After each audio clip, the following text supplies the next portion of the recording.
සුබ දවසක් හැමෝටම. අද මම අරගෙන ආවේ රසම රස පාන් පුඩිමක් හදන හැටි. ඉතින් ඔයාලා ගෙදර ඉතුරු වෙලා විසික් කරන පාන් වලින් ඒවා විසික් කරන්නේ නැතුව අපිට පුළුවන් මේ විදිහට රසම රස පුඩිමක් හදාගන්න. මම මේකට අද බිත්තර පාවිච්චි කරන්නේත් නැහැ. ඒ වුණාට මේ පුඩිම හරිම රසයි. අපි බලමු කොහොමද හදාගන්නේ කියලා. මෙතන මම අරගෙන තියෙනවා පාන් පෙති 3ක්. මම මේකේ වාටි අයින් කරලා තමයි අරන් තියෙන්නේ. ඊට පස්සේ මම මේ පාන් ටික මේ විදිහට පොඩියට කඩා ගන්නවා. එහෙම කඩලා බ්ලෙන්ඩර් කප් එකට දා ගන්නවා. මේ විදිහට මම කඩාගත්තු පාන් කෑලි ටික බ්ලෙන්ඩර් කප් එකට දා ගන්නවා. ඊට පස්සේ මම මෙතන එකතු කරගෙන තියෙනවා සීනි මේස හැඳි 4ක් 5ක්. ඒක ඔයාලගේ පැන් රස අනුව කැමති ප්‍රමාණයක් එකතු කරගන්න පුළුවන්. මම මෙතන සීනි මේස හැඳි 4ක් 5ක් වගේ තමයි එකතු කරගත්තේ. ඊට පස්සේ ලුණු චුට්ටකුත් එකතු කරගත්තා. ඊට පස්සේ මම එකතු කරගන්න යන්නේ කිරි. මේ විදිහට මම කිරි මේස හැඳි 2ක් විතර උණු වතුර මිලිලීටර් 150ක දිය කරගෙන අරගෙන තියෙනවා. ඊට පස්සේ මම මේ කිරි ටික අර පාන් වලට එකතු කරගන්නවා.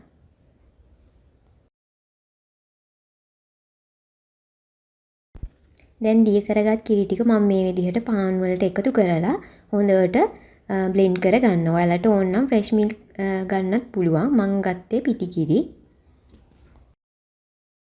ඊළඟට මම මේ හදාගන්නේ සීනි කැරමල් එක. මෙතන සීනි මේස හැඳි 3ක් 4ක් විතර දාලා අඩු ගින්දරේ මේ විදිහට සීනි කැරමල් එක හදාගන්න ඕනි. බ්ලෙන්ඩර් කරගත්තු පාන් කිරි සීනි මිශ්‍රණය මම මේ විදිහට ලිපේ තියලා විනාඩියක් 2ක් විතර හැඳි ගා ගන්නවා. එහෙම හැඳි ගාගන්නේ උකු වෙන්න. විනාඩියක් 2ක් විතර තියලා හැඳි ගාගත්තාම ඇති.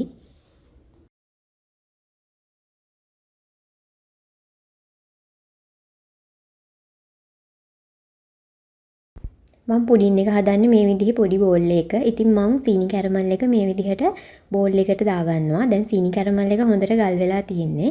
සීනි කැරමල් එක හොඳට ගල් වෙනකන් අපේ කිරි මිශ්‍රණය දාගන්න හොඳ නෑ. මොකද එහෙම වුණොත් කිරි මිශ්‍රණයයි සීනි කැරමල් එකයි එකට දිය වෙන්න බලනවා.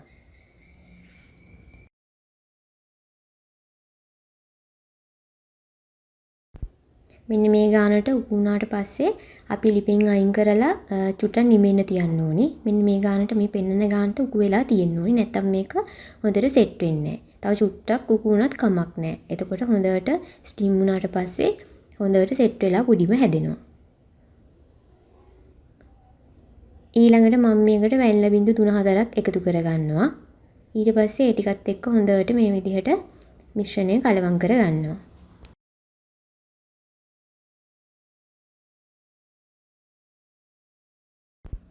ඊට පස්සේ පුඩිම හදාගන්න බෝල් එකට මම මේ විදිහට කිරි සීනි පාන් මිශ්‍රණය දාගන්නවා.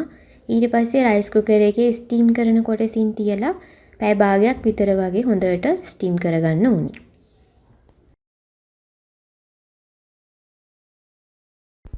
මේ තියෙන්නේ මම හදාගත්තු පාන් පුඩින් එක. මේක හොඳට නිමුණාට පස්සේ තමයි මම අනිත් පැත්ත හරවගත්තේ. මේ බලන්න ලස්සන පැණි පාටට තියෙනවා. ඉතින් මේක බිත්තර නෑ කියලා ප්‍රශ්නයක් නෑ. හරිම රසයි.